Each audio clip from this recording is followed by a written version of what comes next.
why you wouldn't survive a day in a Viking village, and more. Welcome back to Boring History for Sleep. Here, history is not made of grand battles or thunderous horns, but of slow, steady breaths of everyday life long ago.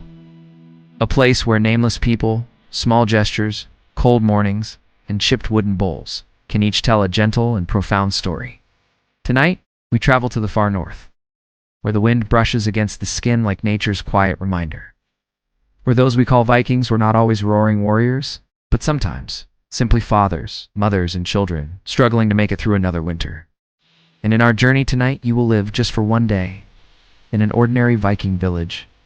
No glory, no grandeur, only the cold, the creaking wood, and the soft rhythm of life as it was.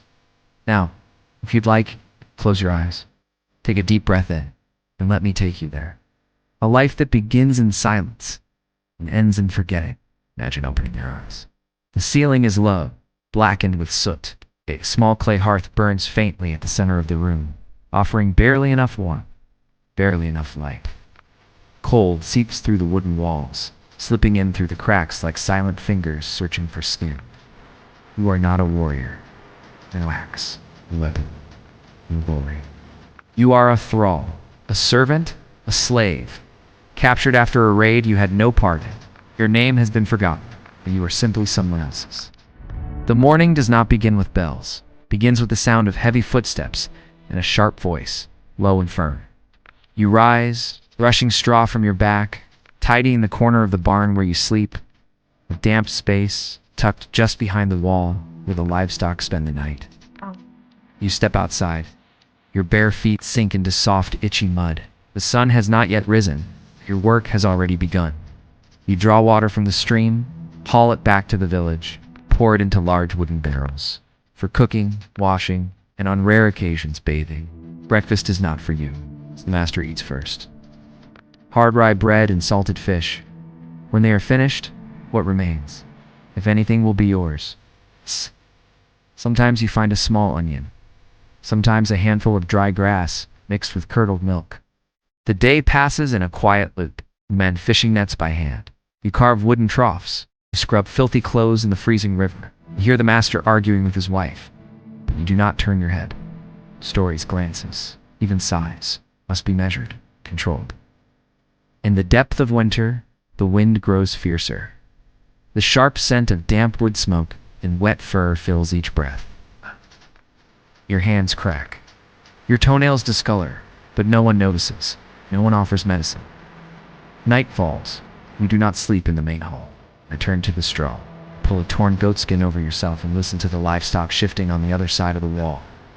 Somewhere beyond, the master drinks honey mead, boasting of battles to the neighbors. You have only dreams.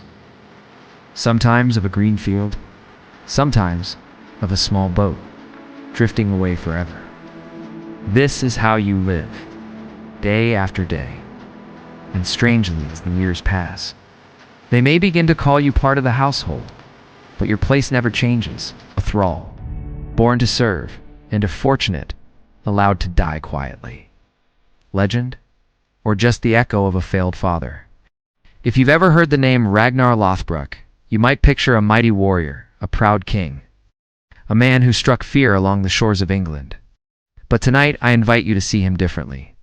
Not as a hero, but simply as a man. A conqueror with a heart that always felt a little empty. Imagine yourself as Ragnar. Not in battle, not leading raids, but on a misty morning at home. The land still wet with dew, the sky quiet with sleep.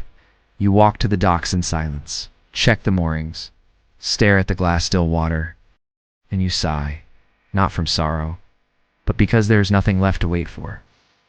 According to the sagas of old, Ragnar was once a farmer. He wasn't born into power, rose through it, by axe and by ambition. They say he killed a dragon.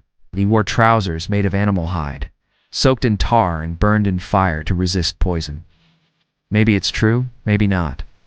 But what he left behind is real. His sons, Ivar, Bjorn, Sigurd, Ub, children destined to carry a legacy too heavy to lay down. Yes, Ragnar raided England. But he also questioned things, the gods. life after death, love and betrayal. He loved Lagertha, his first wife, like one might love a sharpened axe, fiercely, but always with caution. And then he left her. For power, for fate, no one knows. In his final years, he was no longer undefeated. Instead of a warrior, he became a pawn, caught in the great game of politics among kingdoms, lost in the whispers between friends and enemies. So Ragnar came to Northumbria. No army, no sons, just a small crew. One last journey, as if he meant to end the story. He once started. He was captured. King Alela, his old rival, did not kill him right away. Instead, Ragnar was thrown into a pit of snakes. Quiet death. No bloodshed. No final battle. Just a lonely man, falling, and ending in silence. They say he lifted his head and laughed, that he spoke his final words in verse. The swords are silent now. Glories lie behind me. My sons, if you are brave, avenge me. It sounds noble. It sounds like a saga. But perhaps it was simply grief painted with poetry. A failed end, reshaped into legend. Ragnar left no throne. It's only a question. A man may conquer the world, but can he ever conquer himself? Now, he rests in stories, in songs, and in the cold winds blowing across the North Sea. A father, a warrior, it's an unrested dream. One ship, two women, and hundreds of years of silence. Imagine, you are standing on a low, damp field in southern Norway. There is no sound but the soft rustle of wind brushing through the wild grass. Beneath layers of soil, under resting peat and untouched earth, a great ancient ship sleeps. Over 1,000 years have passed, and yet it remains, waiting for someone to listen. In 1904, a farmer digging on his land struck something hard. Not stone, but blackened planks of wood, carved with flowing, elegant patterns. News spread quickly. It felt as if all of Norway held its breath.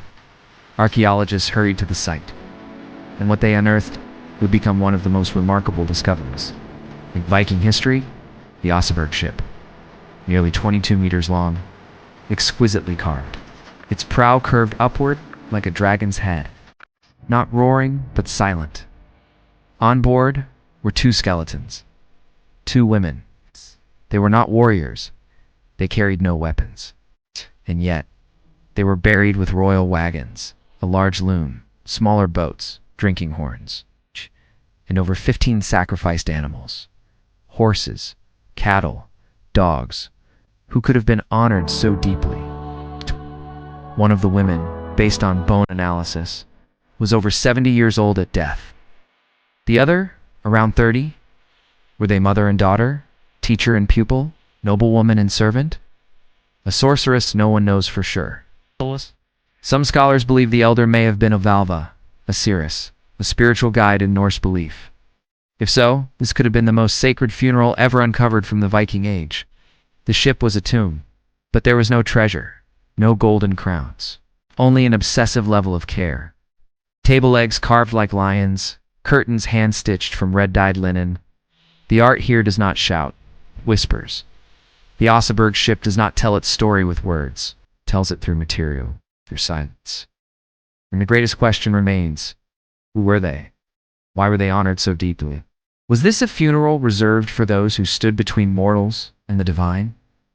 Today, the artifacts rest in the Oslo Museum, bathed in soft, reverent light. You could stand before the ship for hours and still understand nothing more. Because sometimes what draws us in the most is not the answer, but the presence of the question itself. When you look at the ship, you do not see war, you see stillness. You see a culture that adored beauty in its own quiet way, and begin to wonder, what in this life is so important that someone might bury a whole ship to carry it into the next? Wealth, power, and the coldest seat in the long haul. Imagine this time, you're no longer a thrall, no longer an observer standing quietly in the shadows. Tonight, you are an honored guest. Or perhaps, you are a Yarl, a regional lord, leader of a strong Viking community. You step into your longhouse, where the flickering glow of hearth fires dances up the oak rafters. Dozens of people rise and bow as you enter.